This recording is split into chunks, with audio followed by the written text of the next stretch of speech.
Salutare și bine v-am regăsit la un nou episod de alu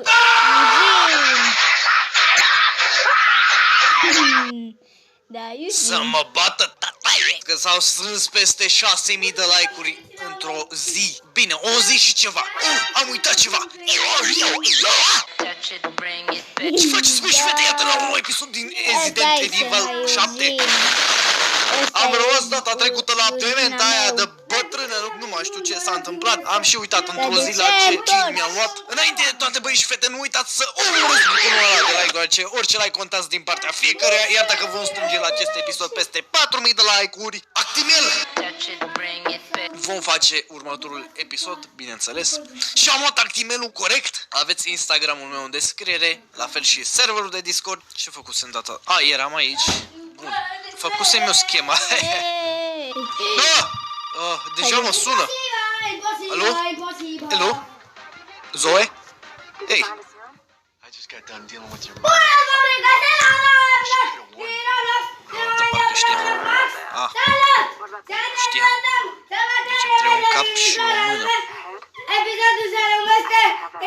Ok, nu o să întreb. De unde ai un cap? De mort cel mai probabil. Nu capul pulii. check the second floor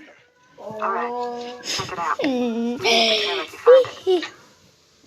Deci meet me if you haideți să intrăm la acest episod. Hei, ce faceți, băi, și fete? Iată-ne la un episod din The Joy of Creation Story Mode. Da, de când n-am mai făcut un episod cu jocul ăsta? Vă întrebați de ce am revenit la el? Ei bine, pentru că am lăsat neterminată seria asta. Și când spun neterminată mă refer la Attic. Pentru că știu că în trecut am făcut toată seria, cu excepția lui, doar că la Attic a intervenit o mică problemă. Știți că înainte, acum 2, 3, 4 ani, aveam un joc de laptop în care, e bine, la Attic se cam încheia povestea lui. Mergeam în lag, nu puteam să rezolv nimic și decât să fi făcut, e bine, am renunțat la serie. Deci ăsta ar fi motivul. Iar după ce mi-am procurat noul calculator, am zis că nu mai are rost după atâta.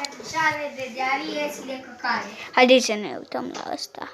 Hei, hei, ce faceți, băi și fete? Iată-ne la un nou joc fan-made. De data asta, FNAF Simulator. My God! Okay, it's happening! Wow! Simularea ororii mele, mai bine spus. După cum bine spune și numele, vom simula animatronic din FNAF. Și din câte văd aici a primit un update de Halloween în care vom putea juca alături de caracterele din Help Wanted. Însă până acolo mai e drum lung și cale bătută. Avem aici diferite nivele de la FNAF 1 până la Help Wanted.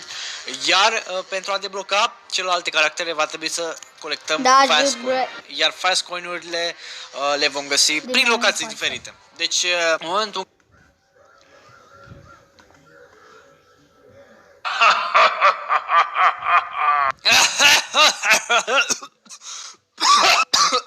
cred că e ultima dată când mai încerc să imit vocea ăstuia. Să te duci în pizda, mă, e ok?